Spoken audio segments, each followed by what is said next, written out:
Continuação do assunto população e amostragem para surveys. Vamos falar agora de métodos não probabilísticos de amostragem. Então, esses métodos, claro, não usam randomização, não são aleatórios, é o pesquisador que escolhe a amostra e por isso pode ter um viés. Pode ser que a escolha não seja, a escolha da amostra resulte numa amostra não representativa da população, o que vai impedir a inferência formal, quer dizer, a inferência estatística não pode ser feita porque você não tem independência, você não tem dados normais, você não tem, né? E vai enfraquecer qualquer inferência, mesmo que você use uma inferência informal, tentando concluir algo sobre a população em geral, as conclusões são mais fracas porque a amostra foi escolhida pelo pesquisador.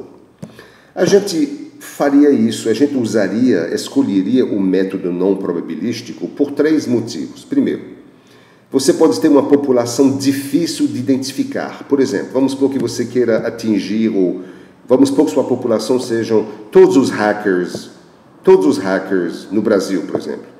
É difícil você botar a mão nessa turma, né? Quer dizer, como é que você identifica quem é hacker e quem não é hacker? Segundo, se a população for muito específica, com pouca disponibilidade. Por exemplo, você quer fazer uma pesquisa com diretores de grandes empresas.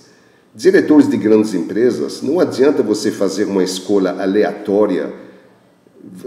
Você tem que... Porque se você fizer uma escolha aleatória de diretores de grandes empresas e você manda um questionário para eles, sua taxa de retorno vai ser quase zero. Então, nesse caso, você vai ter que escolher aqueles com quem você falou, que você escolheu a dedo, porque são aqueles que têm mais abertura para responder a um questionário.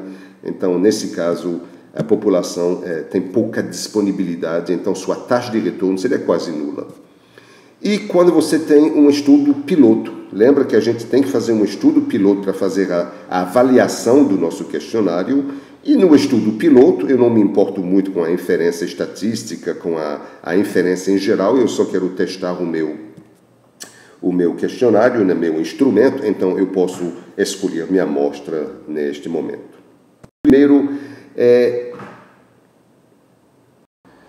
O primeiro tipo de método não probabilístico, novamente eu vou colocar essa aqui, é o que a gente chama convenience sampling. Conveniência. Quem é que está disponível, quem é que está a fim de participar, quem são seus amigos, né?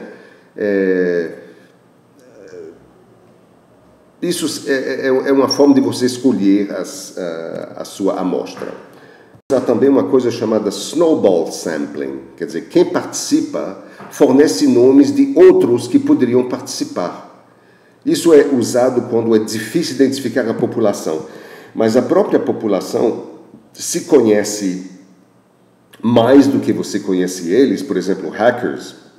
Então, se você conhece 1 ou 2 hackers e você pede para eles espalharem o questionário para outros hackers, esse snowball sampling, então, poderia funcionar. Um outro se chama quota sampling. O quota sampling é como o stratified sampling. Lembra que stratified sampling usa grupos, mas a gente emprega convenience ou snowball sampling dentro de cada grupo. Em vez de em cada grupo você usar random sampling, você pode usar convenience sampling ou snowball sampling. E você pode usar grupos, focus groups, que são formados com seus contatos pessoais, e você usa isso tipicamente em estudos piloto. Vamos falar agora do tamanho da amostra. Quantos respondentes ou quantas pessoas devem estar na minha amostra? Eu preciso, obviamente, ter um tamanho adequado para obter significância estatística. Está claro que se eu tiver uma amostra pequena, eu tenho resultados menos significativos estatisticamente. Eu preciso disso para poder comparar e contrastar clusters. E para você poder calcular o tamanho da amostra, já falamos do tamanho da amostra em outros vídeos, mas aqui especificamente eu posso mostrar uma outra forma de calcular as coisas, que é o seguinte. 4 coisas. Você vai precisar do alfa, do beta, do tamanho do efeito, da variância do efeito. O que é isso? Alfa, lembra o que é? É que a gente normalmente usa 5%, é simplesmente a probabilidade de erro do tipo 1, né, que é falsamente rejeitar a hipótese nula. A hipótese nula é verdadeira, só que a gente acaba rejeitando ela e cometemos um erro. Isso é o alfa, que normalmente é 5%. O beta é a probabilidade de erro de tipo 2, ou falsamente aceitar a hipótese nula. Quer dizer, a hipótese nula é falsa, mas a gente acaba não sacando isso e a gente erra. A gente frequentemente tenta usar beta igual a 20%, porque o poder de um teste, que é você rejeitar corretamente a hipótese nula, é 1 menos beta, e a gente quer um poder de um teste pelo menos 80%. Então, a gente usa beta 20% com frequência. Nós precisamos do tamanho do efeito. O tamanho do efeito qual é a quantidade de variação que existe entre duas alternativas, por exemplo. Qual é a diferença entre as médias das duas alternativas que eu estou comparando e quanta variação existe nesse efeito. É claro que a dificuldade aqui é que nosso questionário está sendo usado justamente para colher a informação sobre isso. Eu não estou sabendo isso, eu estou querendo escolher ou colher essa informação, então eu tenho que, de alguma forma, estimar isso, ou com um grupo menor, ou eu tenho que ter algum tipo de estimativa dessas duas coisas para poder calcular o tamanho da amostra. Aqui está a fórmula que você pode usar para calcular o N. Então, N deve ser maior ou igual a ZA menos ZB versus sigma dividido por μ1 menos μ2 elevado a 2. Aqui eu digo que é μ1, μ2, sigma, ZA, ZB, assim por diante, e vocês podem fuçar isso um pouco para ver como calcular o tamanho da amostra.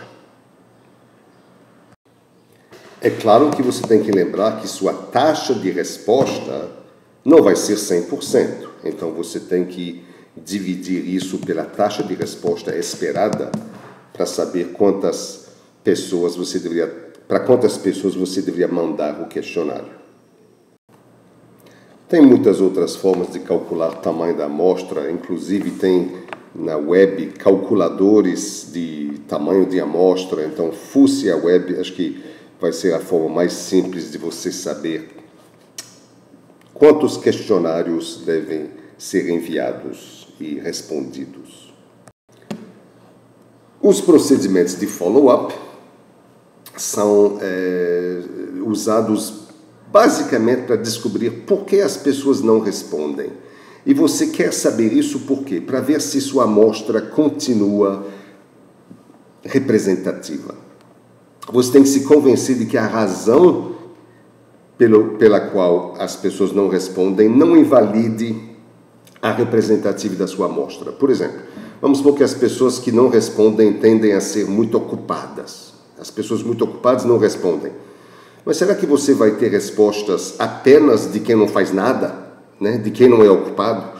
Então, você tem que contactar as pessoas que não respondem através de telefone, e-mail, etc., para tentar sacar o que está acontecendo, para ver, se convencer de ou que você não tem problema de representatividade, ou se houver problema que algo está acontecendo, você tem que fazer algo a respeito.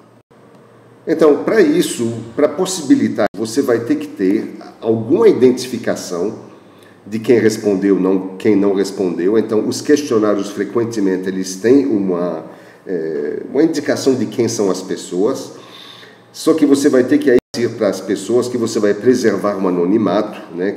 As pessoas ficam meio desconfiadas quando elas têm que se identificar, então você vai ter que assegurar de que o anonimato está sendo preservado para não ter problema maior, até abaixando a taxa de resposta.